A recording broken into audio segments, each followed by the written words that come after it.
বিক্ষোভ দেখাবো না। আজকে গণতান্ত্রিকভাবে যেভাবে ওরা হেরে যাচ্ছে, আজকে মমতা ব্যানার্জির কাছে অভিষেক ব্যানার্জি আমাদের সেনাপতি, তারা যেভাবে গণতান্ত্রিক লড়াই না লড়ে আজকে আমাদের আইপ্যাকের অফিসে যেভাবে তারা আজকে হামলা করলো, তারা হার্ড ডিস্ক এবং ল্যাপটপ যেভাবে তারা হাতিয়ে নিল, ইডির অফিসাররা যেভাবে, বিজেপির দালালরা যেভাবে কাজ করছে। আমরা তৃণমূল কংগ্রেসের কর্মী। এটা ভোট এলে, আগে দেখতাম ভোট এলে বিভিন্ন রাজনৈতিক দল তৎপর হয়, আজ এখন দেখছি ভোট এলে এজেন্সি তৎপরতা। এটা আইপ্যাক তো কোনোভাবে ভোটে প্রতিদ্বন্দ্বিতা করবে তো আমার ধারণা নেই। রাজনৈতিক প্রতিহিংসা করলে তো মানে আমাদের দলীয় নেতা নেত্রী আমাদের বাড়িতে যাবে, সেখানে আইপ্যাক কি করবে? আইপ্যাক তো একটা প্রতিষ্ঠান, কাজ করে। ইডি তো ভোট এলেই লাফালাফি শুরু করে, এতদিন কোথায় ছিল? ইডি তো কোনো এফআইআর করতে পারে না। মমতা ব্যানার্জি যেটা বলেছে প্রেস কনফারেন্সে, তারপরে আমার কোনো বক্তব্য থাকবে না। আমার নেত্রী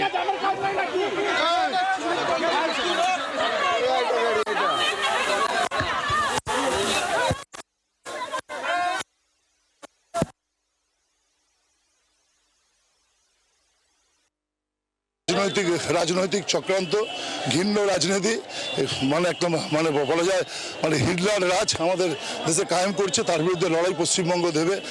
মমতা বন্দ্যোপাধ্যায়কে হেনস্থা করার যে অভিষেক বন্দ্যোপাধ্যায়কে হেনস্থা করার যে প্রতিবাদ, তাকে আমাদের দলের সমস্ত রেকর্ড ব্রেক করে দেওয়ার চেষ্টা করছে।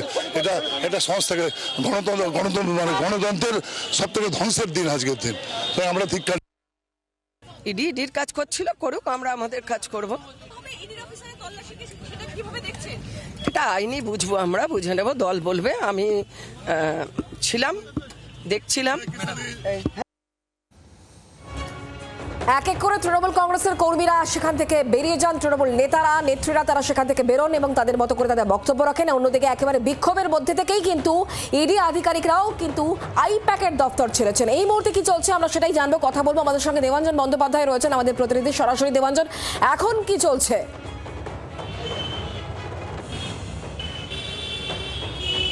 দেখো, এই মুহূর্তে আইপ্যাকের অফিস সেক্টর 5-এ, সেটা কিন্তু সেখান থেকে একটু আগেই অন্যতম কর্ণধার প্রতীক জৈন বেরিয়ে গিয়েছেন এবং যে ভিতরে যে ফোর্স ছিল সেই ফোর্স বেরিয়ে গিয়েছে। বিধাননগরের পুলিশ কমিশনার মুকেশ, তিনি বেরিয়ে গিয়েছেন।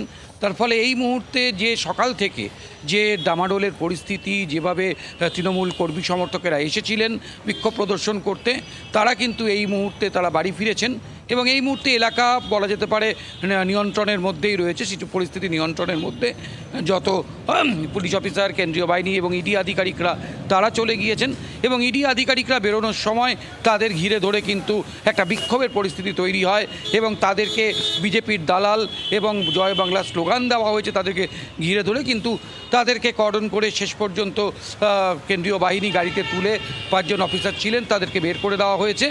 এই মুহূর্তে কিন্তু বলা যেতে পারে সেক্টর 5-এ যে আইপ্যাকের যে দপ্তর, সেই দপ্তর থেকে কিন্তু বলা যেতে পারে সবাই বেরিয়ে গিয়েছেন এবং বাকি যে বাহিনী ছিল সেই বাহিনীও বেরিয়েছে। তার ফলে পরিস্থিতি এই মুহূর্তে নিয়ন্ত্রণে।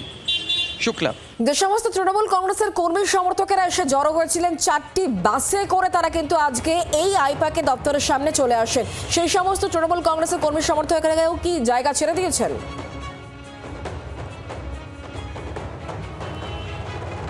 হ্যাঁ, যে কর্মী সমর্থকেরা এসেছিলেন তারা ইডির যে আধিকারিকরা তারা বেরোনোর সময় বিক্ষোভ প্রদর্শন করেন, কিন্তু বিক্ষোভ প্রদর্শনের পর যখন তাদের দলীয় নেতৃত্ব সুজিত বসু, কৃষ্ণা চক্রবর্তী, তাপস চট্টোপাধ্যায় সহ যে নেতারা ছিলেন তারা যখন বেরিয়ে যান, তারপরে তারা নেতাদের সঙ্গে সঙ্গেই তারা আস্তে আস্তে এলাকা ছাড়তে শুরু করেন।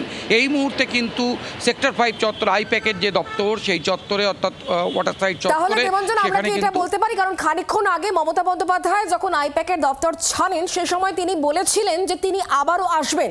তাহলে মমতা বন্দ্যোপাধ্যায় আসার এই মুহূর্তে আর কোনো রকম সম্ভাবনা বা জল্পনা নেই?